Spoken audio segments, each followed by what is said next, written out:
It's a guy named Klaus Schwab and the WEF. Anyway, the subject is hot enough that we could get deplatformed anyway for this one. And I was listening to Mark Moss and I was going, oh my God, he knows a lot about this. I thought all of you should hear what he has to say. A lot of people might have heard of something like Davos, where every year the world leaders, a lot of people call them the world elite. I don't like to use that word. They're not elite in anything. None of us would hire them in our business, but the world leaders, the policy makers, if you will, the think tankers, they get together every year in Davos. And so you hear like the Davos man.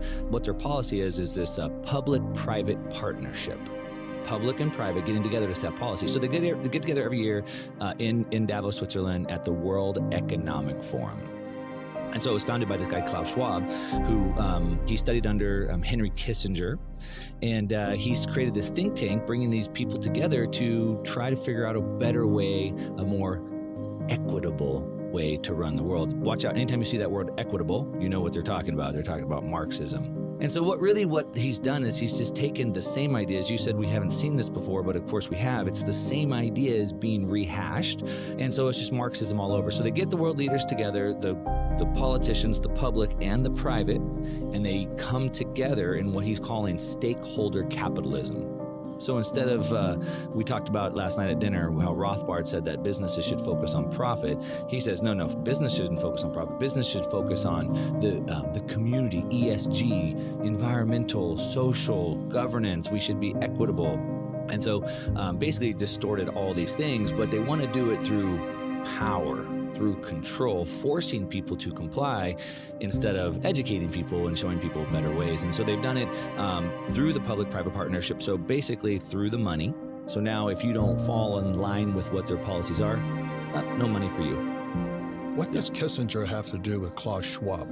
I reference quite often what Henry Kissinger said, which was maybe a warning to the world, but I think it was more of a call to arms on their side. So he said, if you control the food, you control the people.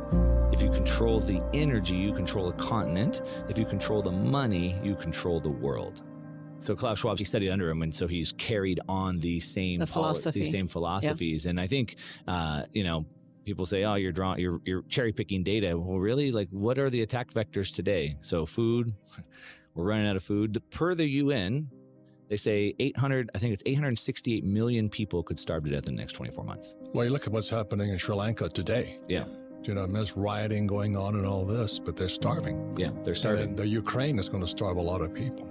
They're starving and they have no energy. Sri Lanka has the best ESG score in the world, 98 out of 100. Great. They had put out an article 2 years ago, said that by 2025, they were going to be one of the richest nations. They were going to be the poster child for ESG. They proclaimed that we will be the best by 2025. They said by 2025, we'll be one of the richest nations in the world based off of this sustainability. Sri Lanka. Coming apart at the seams right now. Well, no, they're completely gone. Yeah, they defaulted on their bonds. They got no money. Nobody will loan them any more money. They don't have any money to import any energy, so they have no energy. So they went the path that the Great Reset is all about, and they're gone.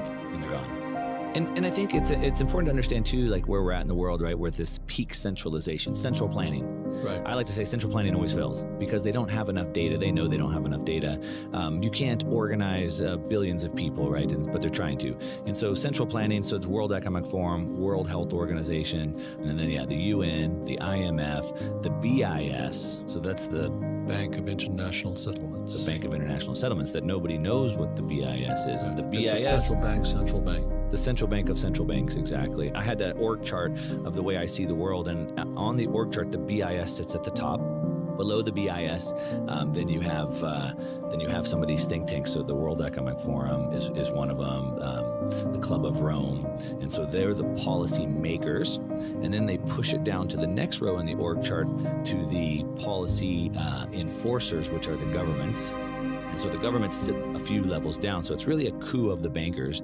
And they use this banker, the BIS at the top, to push these ideas through the think tanks and then down to the policy enforcers. And then we're down at the bottom of the subjects of all that, right? So Klaus is kind of running this. He's sitting on top of the world, hobnobbing with all these people, flying their private jets over to Davos, telling us that we need to cut back on our energy, telling us that we need to eat the bugs. This is on their website. Nicole Kidman, she made a commercial, I think 2 weeks ago, of her actually eating bugs. That's what they're putting on TV now. So the food is the first attack vector. So I was on Fox Business 2 weeks ago. They asked me about an article the UN put out when the UN titled the article, Why It's Good to Be Hungry, why being hungry is good. And they were saying we need people to be starving because there's all these jobs that have to be done that nobody would do unless they were starving. Who said that? It was an article on the UN website. Wow. They took it down after half a day because the backlash was so insane. But per the UN, about 868 million people could starve to death in the next 24 months, almost a billion. So Marxism, whenever Marxism has been tried in Russia in the early 1900s, about 25 million people starved to death. In Mao's Great Leap Forward, about 50 million people starved to death. Those were horrific, 50 million people. We're talking about almost a billion now. And so at a time when we have almost a billion people that could be starving to death, shouldn't we be trying to get as much food as possible out? We would try to do everything we can. But in Holland, they've gone and shut down the farms. They're trying to take over their land, and they want to take over the farms and stop them from growing not just food, but also raising cattle and meat. And so now it's massive protests are happening in Holland at a time where we need more food. In the United States, the farmers are being paid not to plant. They're not allowed to plant on some of their land. And they went and they petitioned the Secretary of Agriculture and said, hey, let us plant. We can get more food. And they said, no. It's not in line with our agreement for the Paris Accord, which is the environmental thing, which is what President Trump had pulled us out of. And then Biden's very first day in office, the most important thing he had to do by executive order was put us back into the Paris Accord. So we can't grow food in the United States because of, climate change. Holland can't grow food. And now the protests are happening all over the world. And it's even bigger. So like all throughout Europe, there's an energy crisis going on, and they don't have natural gas. They're dependent on Russia for natural gas. But we need natural gas in Europe to make fertilizer, and we need fertilizer to grow food. We also need natural gas to process food. But the Achilles heel is that third one, which is the money supply. And that's the big one. CBDC, central bank digital currency. Without freedom of payments, without freedom of money, there is no freedom at all.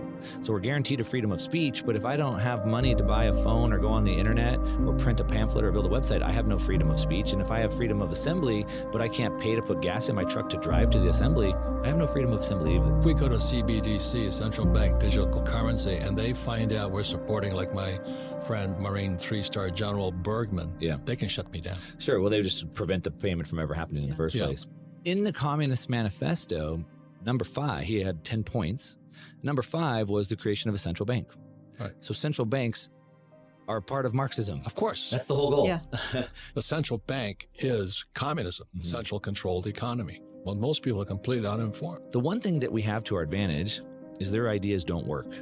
So it's already fallen. The system's crumbling. The financial system is done. Like the EU's on the verge of breaking up. The bond problem that they have is one that they probably can't solve over there. The pigs nations down below, they're done. Germany has lost its position. The energy is too high. Germany's been the production engine of Europe, but now they've become a net importer. But why do they have to import their energy? Well, they shut all their nuclear reactors off. So their energy prices have gone up by 8 times. When next door, France, they still have cheap power because they still have nuclear. So in Europe, they have massive amounts of shale gas like we do in the United States, but they don't want to get it out. What are they doing to fight back there?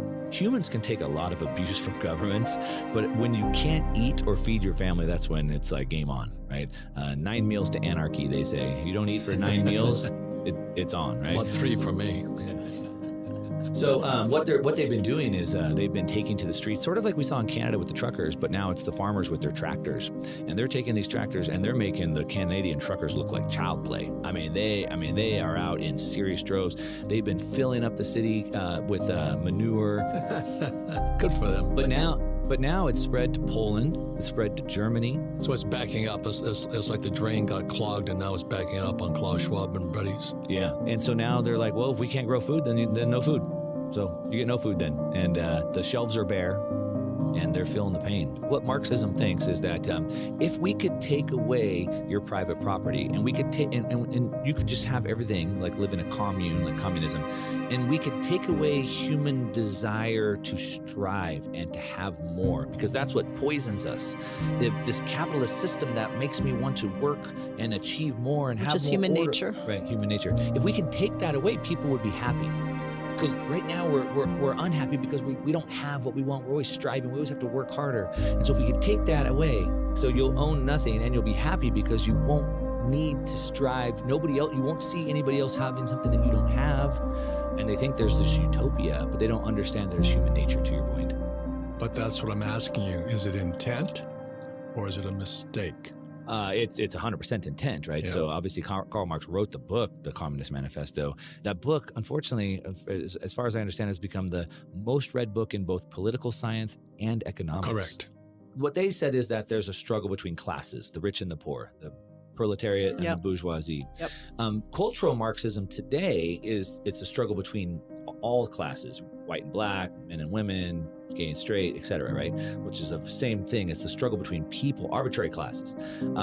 We redefined and said, no, the real struggle, the real axis of struggle is between the individual and the collectivist. It keeps trying to pull them into these groups and take away their individual identity. Command and control. This is communism. Well, because what these Keynesians want to do is they want to boil us down to a digit on a spreadsheet. And so these people are like this, these people are like this, and they take away the things like motivation, and they don't take things into consideration like that make us an individual. I believe that individualism is great. I believe individualism is necessary because if we're different, we can all see the same thing, but draw different conclusions. We see different problems and we come up with different solutions. And so we can have more progress in the world. If we're all the same, looking at the same thing, where will we have? No infinite return. Yeah, it's called free market capitalism, but more important is we're fighting for our freedoms. Yeah. Like, I'm afraid to speak up now. Remember during COVID, they were censoring doctors. You couldn't say anything. It's tragic what's happening. Yeah. So we fight for our freedoms more than anything else, not for capitalism. Not, you want to be a Marxist? Be a Marxist. Have a good life. Who you sleep with, none of my business.